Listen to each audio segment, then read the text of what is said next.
ஐயா திரியேடு வாசிக்கலாம் ஐயா காப்பு வாசிக்கலாம் ஏரணியும் மாயோன் யூலையில் தவசுவண்ணி காரணம் போல் கதை கட்டுரைக்க பூரணமாய் ஆராய்ந்து பாடம் அடியில் சொல் தமிழ் புதவி நாராயண பாதம் நாளில் பாண்டவர் தமக்காய் தோன்றியும் பகைதனை முடித்து மாயோன் வேண்டிய கரியும் வந்த விசலத்தால் கையிலேகி சாஞ்சவர் தமக்காய்ந்த தரணியில் வந்த நியாயம் ஆண்டவர் அருளி செய்ய அம்மானை எழுதலுற்றே சிவமே சிவமே சிவமணியே தெய்வ முதலே சிதம்பரமே தவமே தவமே தவ கொழுந்தே தாண்டவ சங்காராதமே எங்களோட பவமே பவமே பல நாளும் செய்த பவம் மறுத்து நலமே வைத்தங்களை ஆட்கொள்வாய் சிவ சிவ சிவ சிவ அரகர அரகரா அலையிலே துல்லாதி வராதவர் ஆயிரத்தெட்டாண்டில் ஓர் பிள்ளை சிலையிலே பொன்மகர வயிற்றினுள் செல்ல பெற்று திருச்சம்பதியதில் முலையிலே மகர பாலை உமிழ்ந்துபின் உததச்சனம் இதில் இருந்துதான் உலக சோதனை பார்த்தவர் வைந்தரின் உவமை சொல்ல யுகதர்மமாகுமே திருமொழி சீதையாக்கு சிவநலம் புகழ எங்கோ ஒரு பிள்ளை உருவாய் தோன்றி யுகபர சோதனைகள் பார்த்து இருமுடி சூடி தர்மம் சீமையில் செங்கோல் ஏந்தி ஒரு மொழி அதற்குள்ளாண்ட உவமையை புகழலுற்றா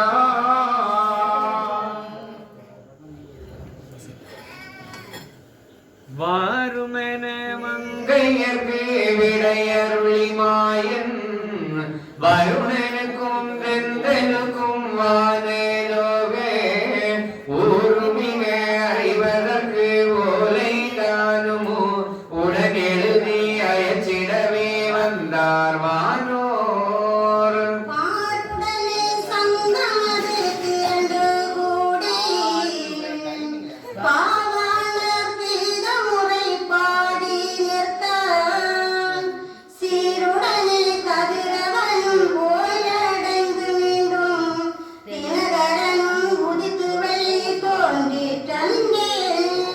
தோன்றியே போல் தேவானோ ஈசர் மாதுமோ தொதிமுகனும் நான் முகனும் கல்வி மாதுமோ குந்திருசி தேவரிசி வேதமான குணைருசி கிணைருசி குலமாமானோ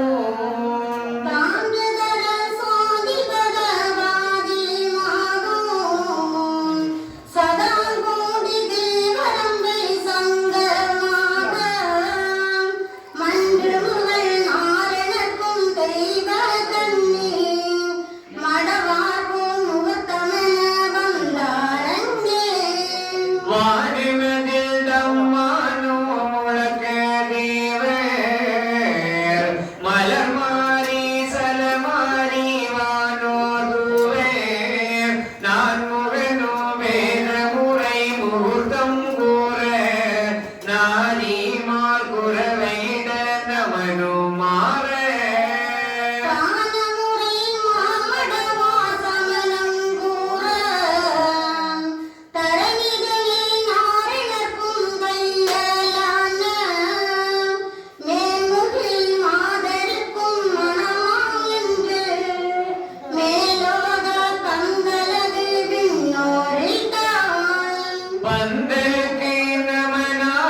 சிறப்பித்தோம் என்று மகாதேவரெல்லாம்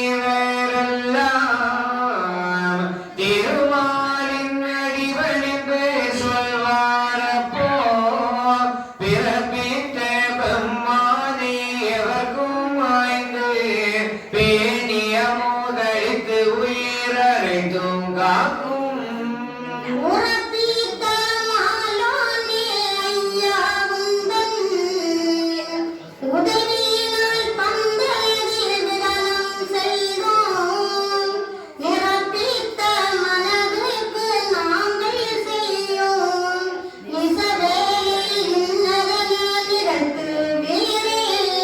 தேவருரை அதனை மிக கேட்டு மாயன் திருமனது மகிழ்ந்து வாய் திறந்து சொல்வார் மூவருரை மாறாமல் எனக்கு முன்னே மொழிந்த தெய்வ மாதர்களை முகூர்த்தம் செய்ய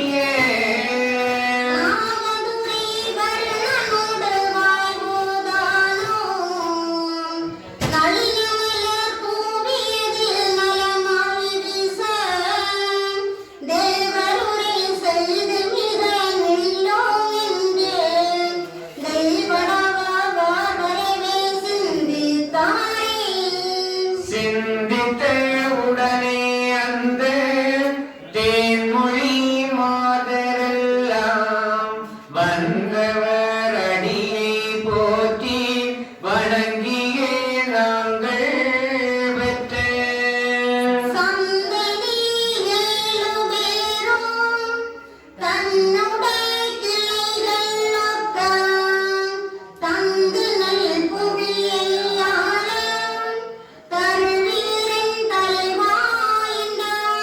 தருவீரனே மொய்ந்த குலமாதே பெண்ணே தலைவர் உங்கள் மக்களையும் தருக உங்கள் மறுவினிய கருவதிலே உதிக்க இந்த மனுவழியை என் முன்னே வருக செய்தால்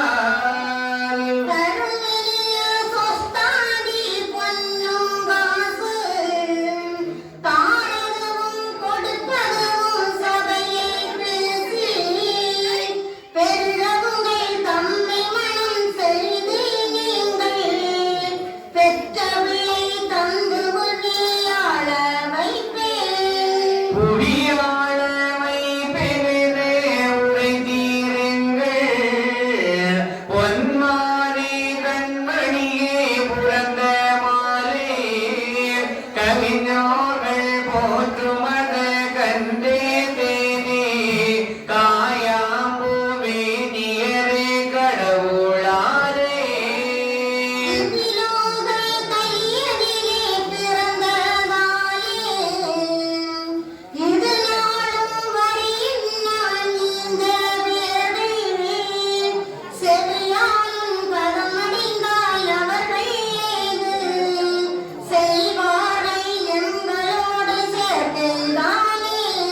சேர்க்கை உண்டோ என மொழிந்த மானே பொன்னே தேன்மொழியே உங்களுக்கு தெரியா வண்ணமோ வாழ்க்கை இது சொல்லாதே நமது வாழுமோ மக்களுட வாழ்வதும் ஒன்று போலே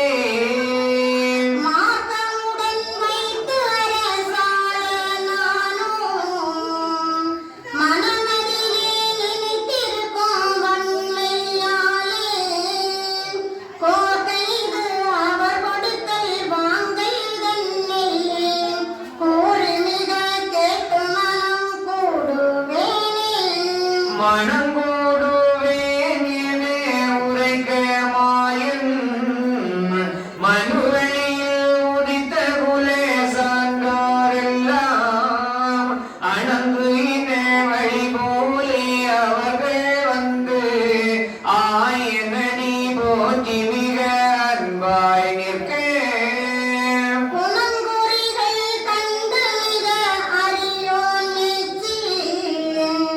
கொடுப்பதல்ல இவர்களை நான் மனங்கள் செய்தால் பணங்கள்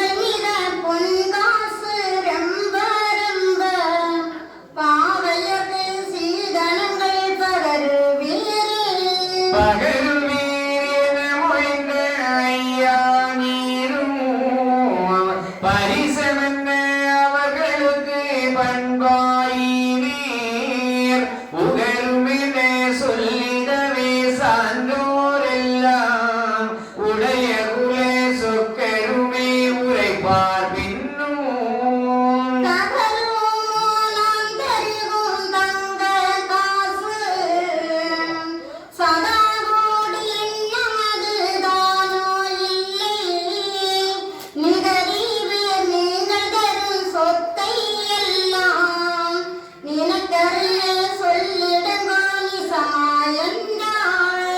ஆண்டவரே பரிசந்தருவீரானால் யாமடியாராளுகின்ற வஸ்துவெல்லாம் கூண்ட பட்டம் பொன்னுடைமை ஆடு மாடு ஒருவரனே யாங்கள் வரை உமக்கு சொந்தமும்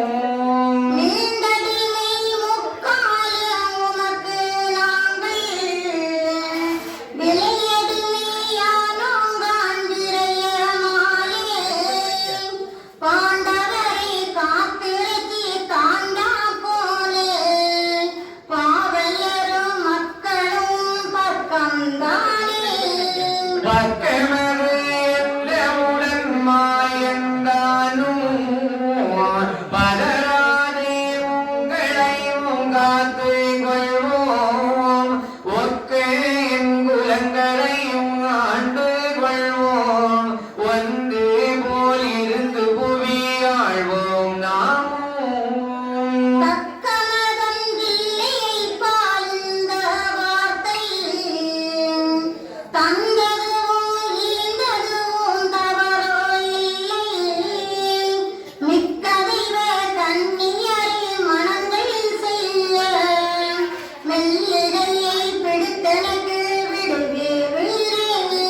கை பிடித்து தாருமென உரைத்தீரையா கணவரல்லோ முன்னவர்க்கு கருணை மாலே மெய் பிடித்த மெல்லியரும் தேவி எல்லோ மேதினிகள் அறியவராரன் செய்தீர்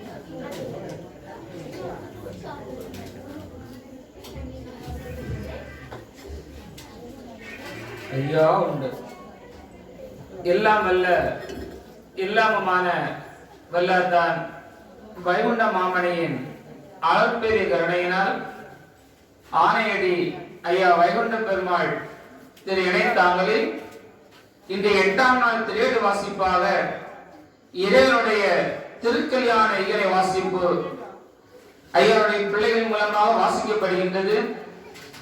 ஐயாவுடைய பிள்ளைகள் வாசிக்கக்கூடிய வாசகங்களுக்கு ஐயா தனக்கு அருள்வாளிக்கின்ற விதத்தில் கருத்துக்களை கூற முற்படுகின்றேன். ஐயா பொருள் சொல்லணும். எல்லாரும் ஒரு நிமிடம் சம்மணம் போட்டு முதுகு தண்டை நேராக வைத்து இறைவன் நமக்கு தந்த முதல் மந்திரத்தை நாம சொல்ல எல்லோரும் பின்தொடர்ந்து சொல்லணும். ஐயா சிவ சிவ சிவ சிவா ரகர ரகரா சிவ சிவ சிவ சிவா ரகர ரகரா ஐயா சிவ சிவ சிவ சிவா ரகர ரகரா சிவ சிவ சிவ சிவா ரகர ரகரா ஐயா சிவ சிவ சிவ சிவா ரகர ரகரா சிவ சிவ சிவ சிவா ரகர ரகரா ஐயா சிவ சிவ சிவ சிவா ரகர ரகரா சிவ சிவ சிவ சிவா ரகர ரகரா ஐயா சிவ சிவ சிவ சிவா ரகர ரகரா சிவ சிவ சிவ சிவா ரகர ரகரா ஐயா சிவ சிவ சிவ சிவா ரகர ரகரா சிவ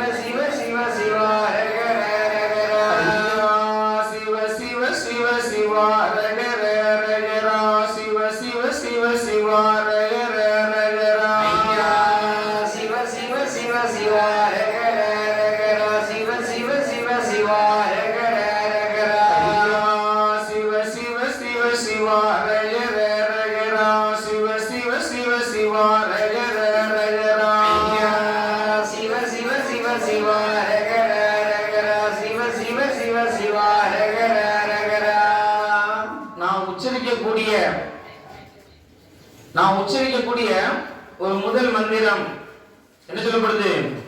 3000 ஆண்டுகளுக்கு முன் வாழ்ந்த திருமூலர் சொல்கின்றார், நாம் உச்சரிக்கக்கூடிய மந்திரத்தின் மகிமை சிவசிவா என்றிட சிவகதி தானே, அழகரா என்றிட அரும் பிறப்பு அன்றே சொல்லப்படுது. அப்ப நம்முடைய வழிபாடு பிறவிப்பிணியை நீக்கக்கூடிய வழிபாடு, ஆன்மாக்களுக்கு உரித்தான வழிபாடு. அதான் நாம இன்னைக்கு நம்ம என்ன பார்க்கிறோம்? திருக்கல்யாணம். கல்யாண வாசிப்பு கிடையாது. கல்யாணம் என்பது தமிழ் அகராதியில 2 ஆன்மாக்கள் துன்பத்திற்குள் நுழைகின்றன, இது உலக வாழ்வு கல்யாணம். இறைவன் செய்யக்கூடியது திருக்கல்யாணம். 2 ஒன்றாகிறது, 2 ஒளியும் ஒன்றாக இணையக்கூடிய நிகழ்வு தான் நாம இன்னைக்கு இருக்கக்கூடிய திருக்கல்யாண நிகழ்வு. இது உலக வாழ்வுக்கு இந்த நிகழ்வு எந்த ஒரு சம்பந்தமும் கிடையாது. இப்ப கூட எப்படி 9 கால் இருக்க வேண்டுமே, 9 கால் என்பது உலக வாழ்வு. இங்க நவநாதின 8 திக்பாலர்களையே இறைவன் இங்கு தூண்களாக நிறுத்துகின்றான். அது 8 நவன 9 இங்க நவநாதி. ஏன்னா இந்த வழிபாட்டுடைய தன்மை தெரியாம இந்த உலக வாழ் இறைவனுடைய திருக்கல்யாணத்தை உலக வாழ் கல்யாணம் போல கொண்டு போயிட்டான் ஒரு கூட்டம். அல்லாம இங்க 9 கால் உலக வாழ்வு, இது 8 எப்படி சொல்லப்படுது? 8 திக்பாலர்கள், யமன், நிருதி, வருணன், வாயு, குபேந்திரன், ஈசானன், அக்னி. இந்த 8 உலக இயக்கத்தையே இங்கு தூண்களாக நிறுத்துகின்றான். அதான் இறைவன் செய்யக்கூடிய லீலை. இன்னைக்கு இறைவன் செய்யக்கூடிய திருக்கல்யாணம் ராஜ லீலையை சார்ந்தது. இப்படி நாம இறைவனுக்கு இங்க என்னெல்லாம் நடக்கின்றது என்பதை நாம பார்க்கலாம். மனமேடையாக இருப்பது சிவன், வேற என்னெல்லாம் இருக்கின்றது என்பதை நம்ம வரக்கூடிய வாசகத்துல பார்க்கலாம். இனி வரக்கூடிய வாசகம் இறைவனுடைய திருக்கல்யாண வாசகம். அதற்கு முன்னதாடி இறைவனுடைய பிள்ளைகள் கொண்டு வந்த அந்த சீர்வரிசைகளை கொண்டு பதிவோடு சேர்ந்து சுற்றுமாறு கேட்டுக்கொள்ளப்படுகின்றது. எல்லாரும் சீர்வரிசை எடுத்து ரெடி பண்ணலாம்.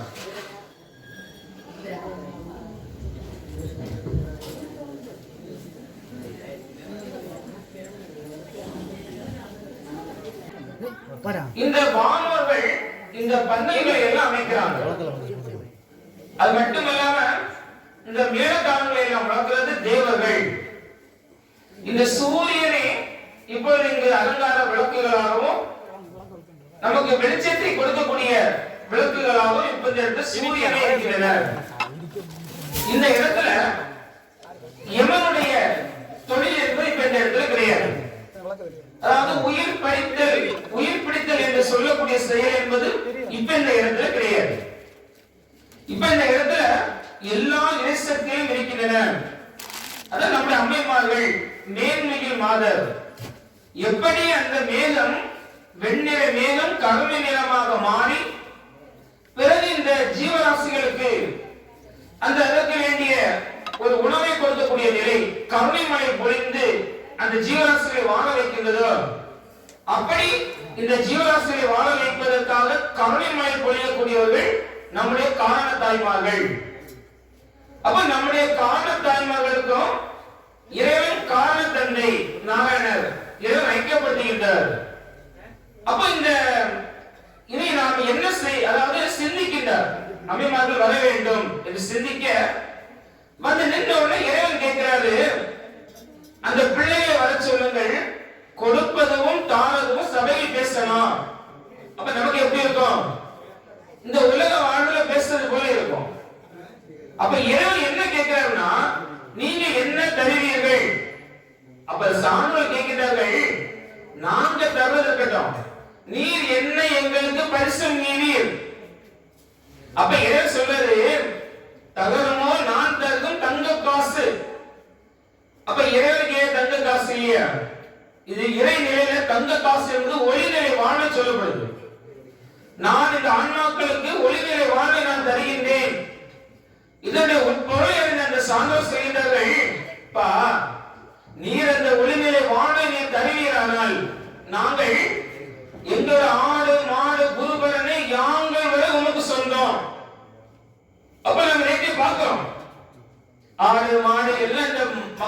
கொடுத்தாலும் இறைவன் கொண்டு போனானா? கிடையாது. அப்ப இந்த சாணம் என்ன சொல்லினார்னா, எங்களிடம் இருக்கிற ஆடு மாடு குருபலனை யாங்கள் வரை உனக்கு சொந்தம். என்ன தெரியுமா? ஆடு போன்ற ஆணவம், மாடு போன்ற மமகாரம், அது மட்டுமல்லாம எங்க கிட்ட என்ன என்ன தீய குணங்கள் எல்லாம் இருக்கிறதோ அனைத்தையும் நாங்க விடுறோம்பா. ஏன் சொல்லப்படுதுன்னா, இந்த அஞ்ஞான இருளிலிருந்து விடுபட்டால்தான் நாம் இறைவன் தரக்கூடிய அந்த ஒளிநிலை வாழ்வை நாம் பெற முடியும். அப்ப மேல அந்த சான்று சொல்லின நாங்க எல்லாமே நாங்க விடுறோம். ஆனா ஒரு கண்டிஷன், நீர் அந்த பாண்டவை எப்படி காத்து ரட்சித்து ஆண்டு கொண்டீரோ அதே போல நீர் எங்களை பாதுகாத்துக் கொள்ள வேணும். நமக்கு தெரியும், மகாபாரதத்துல பாண்டவருக்கு வந்த அனைத்து ஆபத்திலிருந்தும் விடுவித்தவர் இறைவன். அப்ப எந்த நிலையில் அந்த மக்களை காப்பாற்றினாயே, காத்து ரட்சித்து ஆட்கொண்டாயே, அதே போல நீர் எங்களை காத்துக் கொள்ள வேண்டும் என்று சொல்ல இறைவன் சம்மதிக்கின்ற. அப்ப இந்த சான்றோடு சொல்கின்றார், கைப்பிடித்து தாருங்கள். அப்ப இந்த சான்றோராகிய நாம் இப்ப யாருக்கு சேர்க்கிறோம்? அம்மைமாருடைய பக்கம் நாம இருக்கிறோம். அப்ப நாம காரணத்தானுடைய கையை பிடித்து இறைவனுக்கு கொடுக்கின்றோம் இல்லையா? அப்ப இது உலக வாழ்வை போன்று சித்தரிக்கக்கூடியதா? இந்த வரைக்கும் உங்க மனிதர்கள் ஒரு கேள்வி இருக்கு. உங்க ஐயா இன்னைக்கு எத்தனை கல்யாணம் பண்றாரு? ஒரு பொண்ணை கட்டுறாரா 7 பொண்ணை கட்டுறாரான்னு கேட்கிறாங்க இல்லையா? அதற்கான விடை என்ன இருக்கு நம்ம அடுத்த வாசத்தை நம்ம பார்ப்போம். இது உலக வாழ்வு கிடையாது. நாம நல்லா சிந்திக்கணும். 7 பெண்களை திருமணம் செய்த ஒரு மனிதன் வந்து இது மக்கள் என்ன அறியாமையிலேயே மூழ்கி கிடக்கக்கூடிய நிலை. இது பரம்பரை வழிபாடு, அதாவது திருக்கல்யாணம். உலக வாழ்வுல ஒரு மனிதன் செய்யக்கூடிய கல்யாணம் கிடையாது, திருக்கல்யாணம். இறைவனை குறிக்கக்கூடிய வாசகம். இது ராஜ நிலை. இது இறைவனுக்கே உரித்தான தொழிலை அவன் செய்து கொண்டிருக்கின்றான். இது உலக வாழ்வை போன்று சித்தரிக்க கூடாது. அப்படி நீங்க சித்தரிச்சீங்கன்னா என்ன நடக்கும், என்ன தண்டனை கிடைக்கும் என்பது நமக்கு இந்த வாசகம் சொல்லப்படுது. இனி வரக்கூடிய வாசகம் இறைவனுடைய திருக்கல்யாண நிகழ வாசகம். வாசித்து நிறைவு செய்தவுடன் சங்கநாதங்கள் முழங்க, மணிகள் ஒலிக்க, அம்மைமார்கள் குரவேறு, நாதஸ்வர மேளங்கள் ஒலிக்க இறைவன் நம்முடைய காரண தாய்மார்களை வைக்கப்பட்டுகின்றான். எப்படி ஆண்டாள் 5 வயதில் ஒரு கனவு கண்டார். கண்ணன் சீரசையோடு மத்தள மேளங்கள் ஒலிக்க அந்த ஆண்டாளை பெண் கேட்டு பிறகு இறைவனோடு ஆண்டாள் ஐக்கியமானாள்.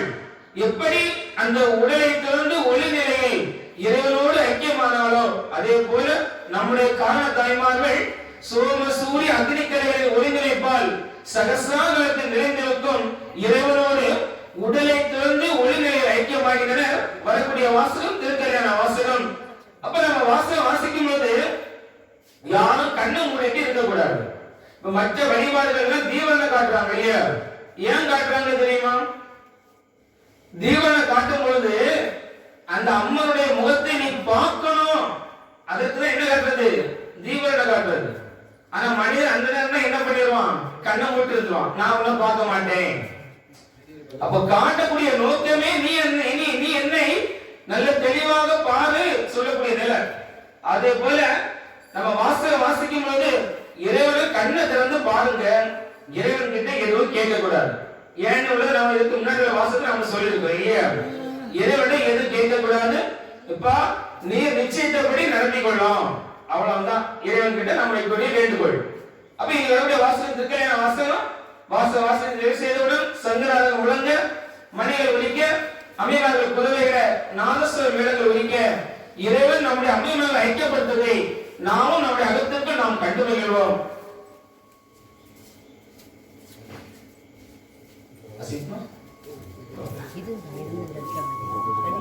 இந்திடமே மாயவரோ தங்கத்தாலே ரத்ன ஒளி போல் வீசும் தாலி தன்னை மாய்ந்து மிக போகாமல் தாலி வாழ மகதர்ம யுகம் வாழ மாறும் வாழ ஏதோ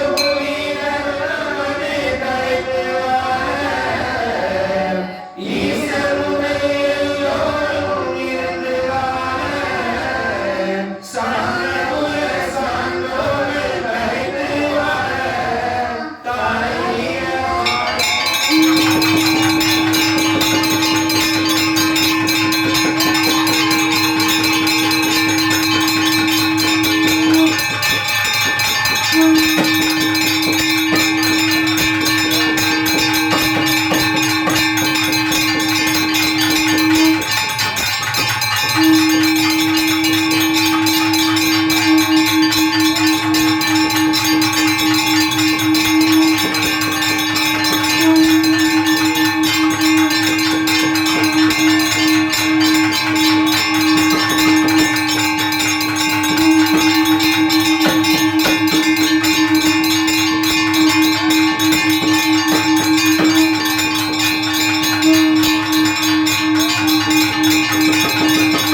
தருவேன் உங்கள் மனகலைந்து என்னை இகழ்ந்து மாளாதுங்கோ.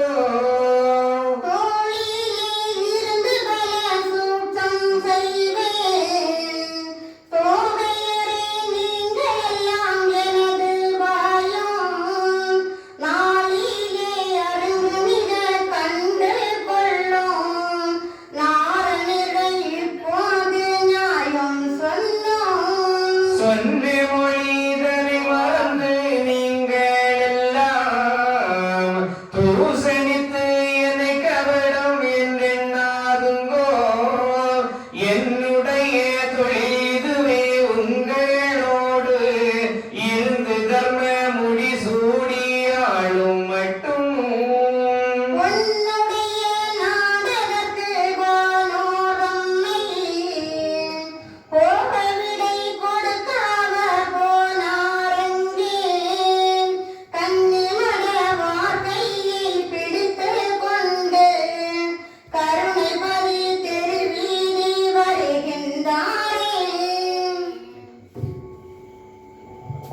இப்ப இறைவன் தாலி தரிக்கின்றார் சொல்லப்படுது இல்லையா? இது உலக வாழ்வு கிடையாது என்பது நமக்கு நிறைய இடங்கள்ல நமக்கு நிரூபிக்கப்படுது. இப்ப நாம நிறைய பேருக்கு நம்ம திருமணமாகி அவரோட கழுத்துல ஒரு செயின் இருக்கும் இல்லையா? இது ஒரு கேள்வி திருமணமானவங்க கண்டிப்பா சொல்லலாம். அப்ப ஒரு ஆண் மகன் ஒரு பெண்ணினுடைய கழுத்துல தரித்திருக்கக்கூடிய பெயர் என்ன தெரியுமா? திருமணமானவங்க கழுத்துல ஒரு செயின் போட்டுருக்கீங்கல்ல, அது ஒரு ஆண் வந்து கழுத்தில் தரிக்கிறது இல்லையா? அதுக்கு பெயர் என்னது? மாங்கல்யம். சொன்னீங்க அது என்ன கொஞ்சம் அழகா சொல்லுங்க பார்ப்போம். திருமாங்கல்யம். இருந்தாலும் மாங்கல்யம் சொன்னவங்க பரிசு சொல்லு சரியா? எப்படியோ கொஞ்சம் மானத்தை காப்பாத்தினீங்க. திருமாங்கல்யம் அதுதான். அப்ப இங்கே தாலி தரித்தார் தான் இருக்குது. அப்ப இது என்ன சொல்லப்படுதுன்னா உலக வாழ்வு கிடையாது. ஒரு ஆண் வந்து ஒரு 7 பெண்ணை கட்டினா 8 பெண்ணை கட்டினா நிலை கிடையாது நிரூபிக்கப்படுது. அப்ப இங்க தாலினா இணைப்பு, அதான் ஒளி இணைப்பை ஏற்படுத்தினான். அது கூட எதற்காக ஒளி இணைப்பை ஏற்படுத்தினான்? இந்த மாய்தலிக போகாமல் தாலி வாழனா இந்த ஆன்மாக்கள் அந்த பிரானுக்கு திளைக்க வேண்டும் என்றும், தர்மம் அது தலைத்து வாழ வேண்டும், ஈசன் முதல் எல்லோரும் இருந்து வாழ வேண்டும், இந்த சான்றோர்கள் தலைத்து வாழ வேண்டும் என்று சொல்லிதான் இறைவன் அந்த இணைப்பை ஏற்படுத்துகின்றான். மேலும் சொல்கின்றார், சோழியல்லோ ஆட்சி தந்து நினையாதுங்கோ. அப்போ இறைவன் சொல்கின்றார், என்னடங்கா பெண்களுக்கு இருக்கிறேன் நான் மாப்பிள்ளையாய். வாசகர்களுக்கு இறைவன் ஒரு பெண் இல்ல 7 பெண் இல்ல, எண்ணடங்கா பெண்களுக்கு அவன் தான் மாப்பிள்ளை. அப்போ இந்த உலக வாழ சித்தரிக்கிறாங்க பாத்தீங்களா? இது ஐயா இன்னைக்கு எத்தனை கல்யாணம் பண்றாரு? ஒரு பெண்ணையா இல்ல 7 பெண்ணையா அப்படின்னு கேட்கிறாங்க பாத்தீங்களா? அப்படி இல்ல, என்னடங்கா பெண்களுக்குன்னா கேட்கக்கூடியவங்களுக்கு உலக வாழ கொண்டு சித்தரிக்கக்கூடிய என்ன தெரியுமா நினைக்கிறோம்? அவங்க லைஃப் இல்ல, அவங்க லைஃப் முழுசும் ஒன்றுக்கு பிறகு 0 போட்டுக்கிட்டே போங்க. அடுத்து உங்க சந்ததி உங்க பிள்ளை போடட்டும் 0 போட்டுட்டே போகட்டும். இப்படி உலகம் அழிய வரைக்கும் நீங்க 0 போட்டுக்கிட்டே போங்க. அத்தனை பெண்களுக்கும் மாப்பிள்ளையா தான் இறைவன். அப்ப ஒரு பெண்ணு கட்டினா 7 பெண்ணு கட்டினா இல்ல, உங்க வம்சாதூரம் இந்த உலகம் அழிகிறது வரைக்கும் நீங்க ஒன்றுக்கு பிறகு எத்தனை 0 போட்டாலும் அத்தனை பெண்களுக்கும் இறைவன் தான் மாப்பிள்ளை. அப்ப என்ன சொல்லப்படுது? நாம எல்லாருமே ஜீவாத்மா. இந்த ஜீவாத்மாக்களை ஒருவனை ஏற்றுக்கொள்கின்றான், அதான் பரமாத்மா. அதான் ஜீவ பிரம்ம ஐக்கியம். இந்த ஜீவாத்மா பரமாத்மாவோடு ஐக்கியமாகக்கூடிய நிகழ்வு. அதான் நம்ம சொன்னோம், வழிபாடு ஒரு ஜாதிக்கான வழிபாடு கிடையாது, ஒரு மதத்திற்கான வழிபாடு கிடையாது. இறைவனால் பிழை செய்யப்பட்ட எல்லா ஆன்மாக்களுக்கும் உரித்தான வழிபாடு. அப்ப இனிமேலும் நம்ம கிட்ட யாவது கிட்ட என்ன சொல்லணும்? கேட்பாங்க, உங்க ஐயா எத்தனை பொண்ணை கட்டினாரு? நீங்க என்ன சொல்லணும்? உங்க லைஃப் முடிய வரைக்கும் நீங்க ஒன்றுக்கு பிறகு 0 போட்டுக்கிட்டே போங்க. அடுத்து உங்க பிள்ளை ஒன்றுக்கு பிறகு நீங்க முடிச்ச 0 பிறகு உங்க பிள்ளை கண்டினியூ பண்ணட்டும். அடுத்து உங்க பிள்ளை வம்சதோறும் 0 போட்டுக்கிட்டே போங்க. எல்லா பெண்களுக்கும் அவன் தான் மாப்பிள்ளை. எத்தனை பெண் வரும் நீங்களே எண்ணி பார்த்துருங்கன்னு சொல்லி விட்டுறாங்க. இது உலக வாழ்வு கிடையாது, இறைநிலை. அப்ப இறைவன் சொல்றாரு, இனி அதாவது அந்த வானவரை அவரவர் இடங்களுக்கு அனுப்பி வைத்து விட்டு இறைவன் கருணைப்படி தெருவீதி வருகின்றார். தெருவீதினா தேர் ஓடக்கூடிய வீதியோ இல்லது நம்ம மணமேடையில ஒரு ஆண் ஒரு பெண்ணுடைய கழுத்தை திருமங்கலத்தை தரித்து விட்டு மணமேடை சுற்றக்கூடிய நிகழ்வோ கிடையாது. இங்க தெருவீதி என்பது நம்ம சொன்னோம், எல்லா பதி தாங்களும் மூலாதாரம், சுவாதிஷ்டானம், மணிபுரம், அநாகதம், விசுத்தி, ஆணை, சரசாரம். அதான் மூல கிழத்துக்கும் மேல புறத்துக்கும் மேட்டியானே இந்த ஆகாச சக்திகளுக்குள் இறைவன் பயணிக்கின்றான். அல்லது உலகமான சித்தரிக்கக்கூடிய செயல் என்பது கிடையாது என்பதை நாம் நல்லா தெரிஞ்சுக்கணும். அப்ப இறைவன் ராஜபாத வழியாக நடுநானே அதாவது ஆகாச சக்திகளுக்குள் பயணிக்கின்றான். எதற்காக பயணிக்கின்றான் என்பதெல்லாம் நமக்கு சொல்லப்படுகிறது. எவ்வாறு இறைவன் பயணிக்கின்றான் என்பதை நம்ம வரக்கூடிய வாசகத்துல பார்ப்போம். தெருவீதி நாம் வருவோம் எந்தன் தேவியரே கன்னிநாயகமே மல்வினியே கன்னியரே பதி வலங்கள் சுற்றி நாம் வருவோம்.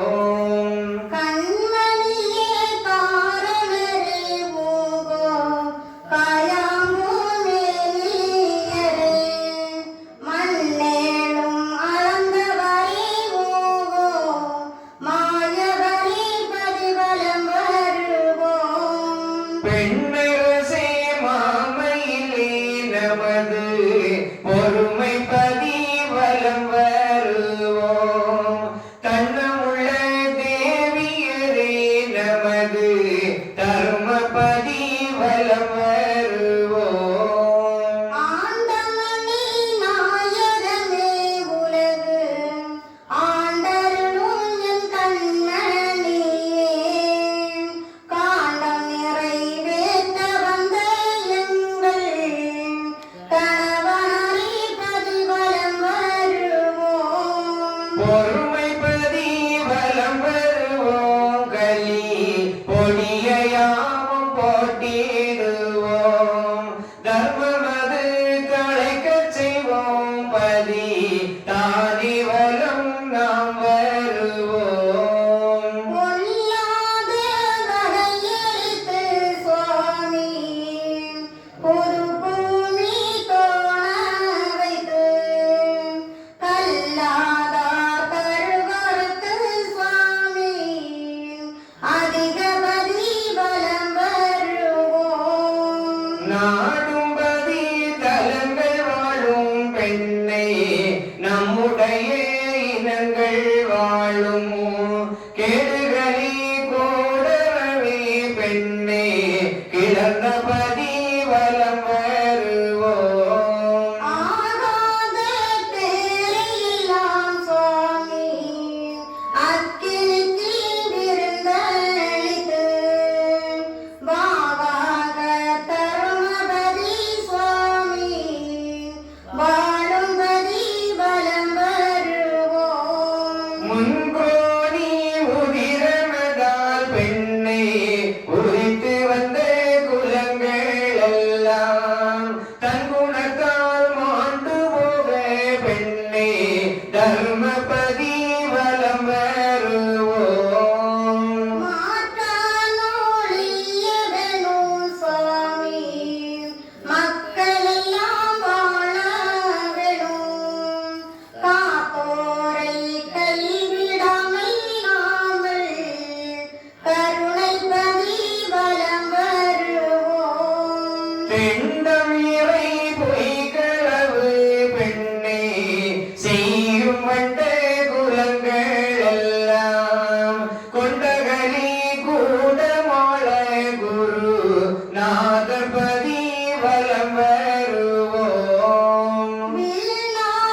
தலத்தில் வந்து தோணணுமே.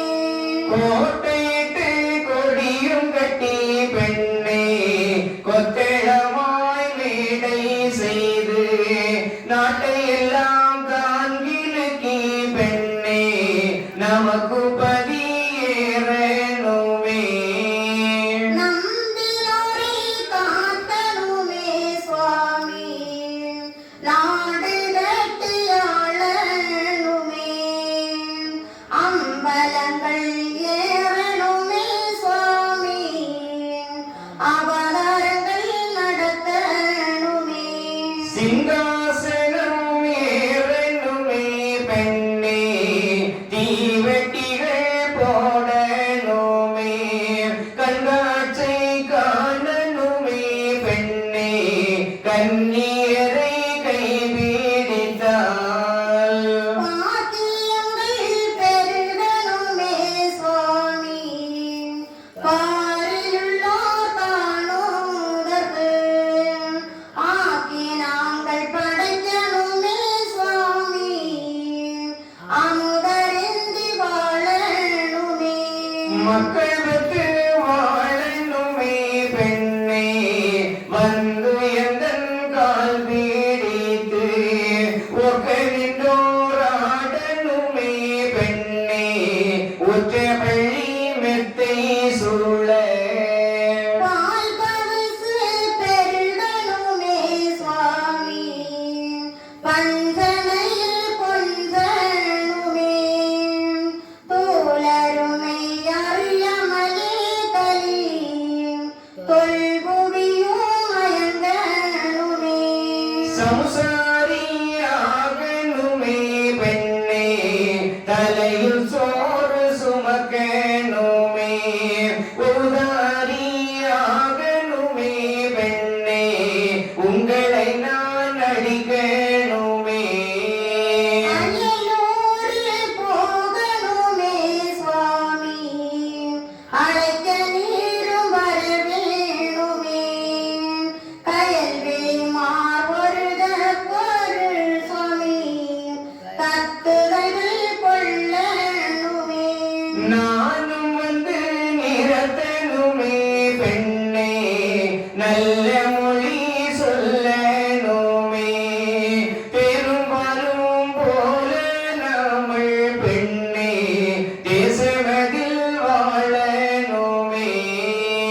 தந்தையுள்ள நீசகுலம் சுவாமி, கணிப்பு சொல்லி உண்மை நிட. பெண்டைகளுக்கு வீங்கி என்று சுவாமி, வல்லாப்பையில் ஏசணுமே. காரணத்தை அறியாமலே பெண்ணே கலிப்பயல்கள் தாங்க வைத்தால் மரணத்தின் தீர்வை தன்னில் பெண்ணே மடுநரரும் பூத்திடுவேன். செம்பவள நற்பதியின் சுவாமி, தெருவலங்கள் சுற்றி வந்தோம். ஒன்பதிக்குள் நாமல் புத்தி மறு, பொழுது வந்தால் வருவோம் ஐயா. சோபனமே சோபனமே சுவாமி திருநடனே சோபனமே தேவ குரு நரனுக்கும் அவர் தேவியர்க்கும் சோபனமே. பூமலங்கை சரிக்கும் அவர் பொன்தேவி மதுமைக்கும், காமனங்கள் நரனுக்கும் தெய்வ கன்னியர்க்கும் சோபனமே. பூமடந்தை நகைக்கும் நல்ல பொன்னு மண்டை காட்டாளுக்கும் பார்மடந்தை நகைக்கும் சிவபகவதிக்கும் சோபனமே. தெய்வானை நழுவிக்கும் நல்ல சிறந்த வெள்ளை மண்டையர்க்கும், ஐவர் குலே நரனுக்கும் கன்னி அறிவையர்க்கும் சோபனமே. அப்ப இதை என்ன சொல்றாரு? என்னடா பெண்களுக்கு இருக்கிறேன் நான் மாப்பிள்ளையாய், எப்படி உங்களை நான் இந்த நிலைக்கு ஆளாக்கி உங்களை ஒழுங்கை ஐக்கியப்படுத்தி கொண்டேனா, அதே போல எல்லா ஜீவாத்மாக்களையும் நானே இங்கு ஐக்கியப்படுத்திக் கொள்கின்றேன். அதற்கு நீங்கள் உறுதுணையாக இருக்க வேண்டும் என்று சொல்லி இறைவன் தெருவீதி வலம் வருகின்றார். அதாவது என்பதற்காக இறைவன் திருவேதி. அப்ப இதை சொல்றாரு, இறைவன் காண்டம் நிறைவேற்ற வந்தவன். இறைவன் என்ன காண்டத்தை நிறைவேற்ற வந்தவன்? கலியுக காண்டத்தை நிறைவேற்ற வந்தவன். அது மட்டுமல்லாமல் மாற்றான் என்பவன் ஒளிய வேண்டாம், அதன் அசசக்கள் ஒளிய வேண்டும். மாடு மாடு அறுபதடி, அதான் இந்த ஆன்மாக்கள் எல்லாம் ஆடு போன்ற ஆணவம், மாடு போன்ற மமகாரத்தின் மூலமாக அங்கும் இங்குமாக அலைகின்றார்களே. இந்த மக்கள் எல்லோரும், இந்த ஆன்மாக்கள் எல்லாம் ஆன்மபலம் அடைய வேண்டும், நம்பினோரை காக்க வேண்டும். அதான் நம்ம சொல்ல பார்த்தீங்க, இறைவனை நீங்க எந்த பெயரை வைத்து வேண்டுமானாலும் வணங்கலாம்.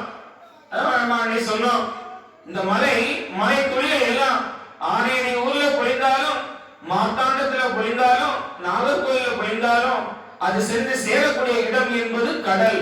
அதே போல நீங்க இறைவனை நீங்க என்ன பெயரை வைத்து வணங்கினாலும், இயேசுவின் வணங்கினாலும், அல்லாஹ் என்று வணங்கினாலும், வைகுண்டா நாராயணா எப்படி வணங்கினாலும் அது ஒருவரையே சென்று சேர்கிறது. எந்த இறைவனை வணங்கினாலும் எப்படி இருக்கணும்? அக்கறைக்கு இக்கரை பச்சை அப்படின்னு இல்லாம இறைவனை நம்பி பிடித்தால், எந்த இறைவனை நம்பி பிடித்தாலும் நிச்சயமாக உன்னுடைய துன்பத்திலிருந்து இறைவன் நம்மை காப்பான். அது மட்டுமல்லாமல் சொல்லப்படுகிறது, இந்த காரணத்தை அறியாமலே கழிப்பவர்கள் தான் நினைத்தால் மாரணத்தின் தீவிரத்தில் மற்றவரும் பூத்திடுவேன். அதாவது காரணம் இறைவனை குறிக்கக்கூடிய வாசகம். இது இறைநிலையில் நடக்கக்கூடிய செயல். இந்த இறைநிலையை தவிர்த்து ஏதோ ஒரு மனிதன் 7 பெண்களை கட்டினான், உலக வாழ்வில் ஈடுபட்டான், பிள்ளை பெற்றான், அங்கு பிறந்தான், இங்கு இறந்தான் என்று சொல்லி இறைவனை நீங்க இழந்தீர்கள். ஆனால் நிச்சயமாக இந்த பிறவியிலிருந்து ஒரு நாளும் விடுதலை என்பது கிடைக்காது. அடுத்த பிறவி எப்படி வேண்டுமானாலும் அமையலாம், இந்த ஆன்மா இறைவனத்தில் சேர விட்டாது என்பதை இறைவன் சொல்லி அம்மைமார் சொல்கிறனர், நாம் மறுபடியும் சரஸ்தாரத்தில் நிலை பெற்றிருப்போம், தேவைப்படும் போது நாம் எழுந்துள்ளலாம் என்று சொல்ல அம்மைமார்கள் இறைவனுக்கு சோகம் படுகிறனர். அதாவது மகிழ்ச்சி வெளிப்படுத்தக்கூடிய வாசகம். அப்ப இனி நடக்கக்கூடிய எல்லா இறைசக்திகளுக்கும் மங்களம் உண்டாகட்டும் என்று சொல்லி அம்மைமார்கள் சோகத்தை படித்து இறைவன் அந்த படிமிசை பதியான இறைவன் அந்த பரம கருணையினால் அந்த பதியில் இறைவன் பதிந்தவன் இருக்கிறார் அன்றே என்று சொல்லக்கூடிய நல்ல வாசகத்துல இந்த 8ஆம் நாள் திரையிட வாசிப்பான இறைவனுடைய திருக்கல்யாண வாசிப்பு நிறைவு செய்யப்படுகிறது. ஐயா தேடி நிறைவு செய்யணும். தொடியடை கண்ணி மாறை திருமணம் திருமா செய்து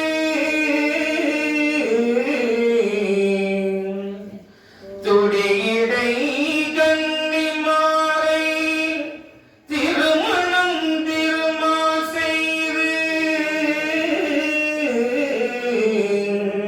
கொடி புகழ் சார்ந்தோர் மக்கள் குறவைகள்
5 கேள்வி.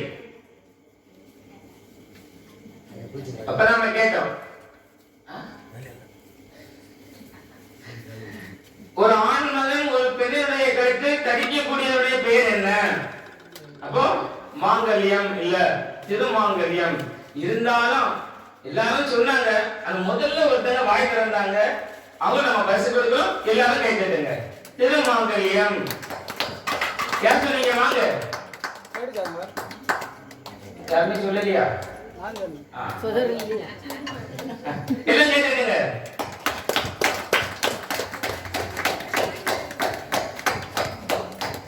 எல்லாரும் தெரிஞ்சு வச்சுக்கணும், சரிங்களா? யாராவது தெரிஞ்சு கேட்பாங்க. இல்ல நமக்கு அப்ப நேற்று நம்ம ஒரு கேள்வி கேட்டோம். இன்னைக்கு யாரெல்லாம் காலையில ஆதிசேஷ பெருமாள் போய் கேட்டீங்களா? போலியோ இங்க வேலை பாத்தீங்களா? நேரம் இல்ல, டைம் இல்ல.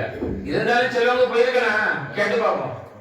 ஆதிசேஷ பெருமாள் ஏன் தெற்க தலைவச்சு படுத்திருக்காரு? சொல்லுங்க.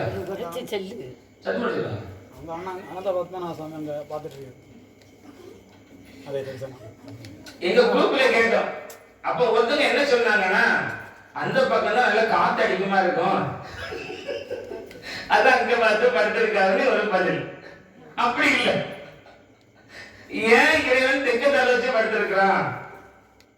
சொல்லுங்க. டக்குனு 2 நிமிஷம் ஆனாலும் ஒண்ணே இல்லை.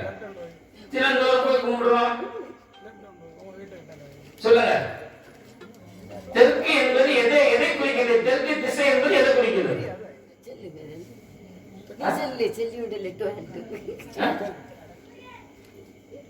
என்னமா சொல்லுங்க, தைரியமா சொல்லுங்க. இந்த ஒண்ணு கேளுங்க, தைரியமா சொல்லுங்க. தெரிஞ்சு வச்சுக்கலாம். இப்ப உங்க மாட்டி எல்லாருக்கும் பதில் தெரிய போகுது. தெரிஞ்சு வச்சுக்கணும். நம்ம கிட்ட நம்ம திருவட்டார் ஆதிசேஷ பெருமாள் கிட்ட நம்ம இருக்கிறோம். சும்மா அப்படியே குண்டுறதா போதனை இல்லை. அங்க ஏதோ பண்ணி ஏதோ சொல்ல. என்ன சொல்ல?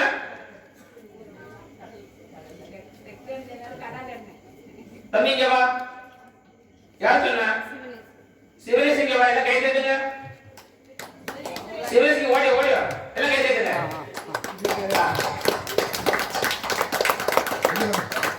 தம்பி ஓடி வா. தம்பி சொன்ன தப்பு. பரிசு சரியான பதில் கிடையாது.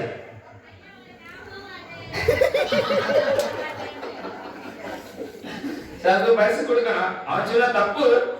இருந்தாலும் வாய்ப்பு வந்து சொன்னாங்க, அதுக்கு ஒரு பரிசு. அப்ப தெரிஞ்சு வச்சுக்கணும்.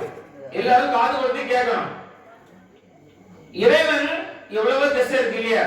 கிழக்க தலை வச்சு படுத்திருக்கலாம், மேற்க தலை வச்சு படுக்கலாம், ஏன் வடக்க தலை வச்சு படுத்திருக்கலாம் இல்லையா? ஏன் தெற்க தலை வச்சு படுத்திருக்கலாம்? தெரிஞ்சுக்கணும். தெற்கு திசை என்பது யம தர்ம திசை. நீ நல்லது செய்தா தர்ம திசை, கெட்டது செய்தா யம திசை. நல்லதும் கெட்டதும் இருக்கக்கூடிய திசை என்ன திசை? அந்த யம தர்ம திசையாக இருக்கக்கூடிய தெற்கு திசை. அப்ப தெற்கு திசை என்பது அவ்வளவு ஒரு மேன்மையான ஒரு திசை. அதனால நாம ஐயாவுடைய திருமணத்துல நாம மணமக்கள் எந்த திசையை பார்த்திருக்கிறாங்க? தென் திசையை பார்த்திருக்காங்க. அதான் தென்னாடு சிவனையை பற்றி எந்நாட்டு கரையா பற்றி. அப்படி இந்த தெற்கு திசை மேன்மையான திசை. அப்ப தெற்கு திசை என்ன எதை குறிக்குது? தர்ம திசையை குறிக்கிறது, தர்மத்தின் பக்கம். அப்போ இறைவன் ஏன் தெற்கு தலட்சி பட்டிருக்கிறான்னா, அவன் தர்மத்தின் தலைவன் என்பதுதான் அது சுட்டி காட்டக்கூடிய விதமாக தான் தெற்கு பக்கமாக தலை வச்சு பட்டிருக்கிறான். அல்ல அவன் டயர்ல பட்டிருக்கிறது இல்ல. ஒரு 50 அடி குழி வெட்டிட்டு வந்து பட்டிருக்கிறான். சோ டயர் அடி அப்பா அப்படி இல்ல. பக்கம் இல்லாம பக்கத்துல ஒரு பக்கத்துல படுக்கல. அப்ப ஏன் தெற்கு தலை வச்சு பட்டிருக்கிறான்? இப்ப சொல்லுங்க. அப்படி யாராவது இறைவன் தர்மத்தின் தலைவன், அவன் தர்ம திசையை நோக்கி இருக்கிறான். அவன் தர்மத்தின் தலைவன் என்று நிரூபிக்கப்படுது. சரிங்களா? சரி. அப்ப இந்த ஒரு கேள்வி. இன்னைக்குள்ள திருக்கல்யாணம் இறைவன் செய்யக்கூடிய லீலை என்ன லீலை? திருக்கல்யாணம் என்னது? திருக்கல்யாணம் கல்யாணம் கிடையாது, திருக்கல்யாணம். ஆமா. திருக்கல்யாணம் என்ன? அதான் சொன்னது. உண்ட மயக்கம் தொண்டனுக்கும் உண்டு. சாப்பிட்ட டயர்டு எப்பம்டா நெருங்குவா நம்ம வீட்டுக்கு போகலாம். திருக்கல்யாணம் என்னது? இரண்டு ஒளி ஒன்றாக ஐக்கியமாகக்கூடியதுதான் திருக்கல்யாணம். சரிங்களா? சரிங்க. மனமேடாக இருப்பதை அறிப்போம். இறைசக்தியில ஒரு இறைசக்தி மனமேடாக இருக்கலாம். இந்த மனமேடாக இருப்பது யாரு? சிவபெருமான். வாங்க, அதை அப்படியே கொடுத்துருங்க. இங்க வாங்க, எல்லாம் கேட்டுங்க, நல்ல கேட்டுங்க. அவங்க வந்து வாங்கி போய் கேட்டுங்க, கேட்டுங்க. ஏன் கேட்டுங்க? மைக்கு கேட்டுங்க, கேட்டுங்க. அப்படியே கொடுங்க. ஆனா ஒண்ணு, இந்த தாங்கல்ல வாய் திறந்து பறிச்சது அவங்க மட்டும்தான். ஆமா, அவங்க எவ்வளவுதான் வேலை பிஸில இருந்தாலும் ஒரு பதில், அது தப்போ சரியோ அது வேற, ரெண்டாவது. ஆனா கேட்டதுக்கு ஒரு பதில் வர்றது அவங்க கிட்ட மட்டும்தான். இந்த தாங்கல்ல நான் பார்க்கறது அவங்க மட்டும்தான். மற்ற தாங்கல் எவ்வளவு பேரும் இருக்கிறாங்க, ஆனா இந்த ஒரு தாங்கல் அவங்க பெஸ்ட். உண்மையிலே பெருமைக்கு இல்ல. அவங்க சிங்கப்பண்ணி. சரி, ஐயா வந்து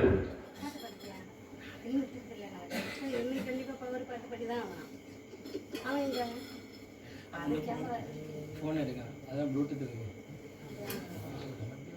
ஹேண்ட் கேக்குமா?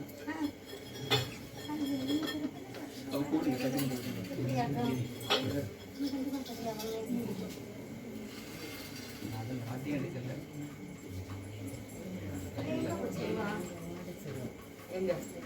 அவன் கிட்ட பிள்ளைங்க அதோட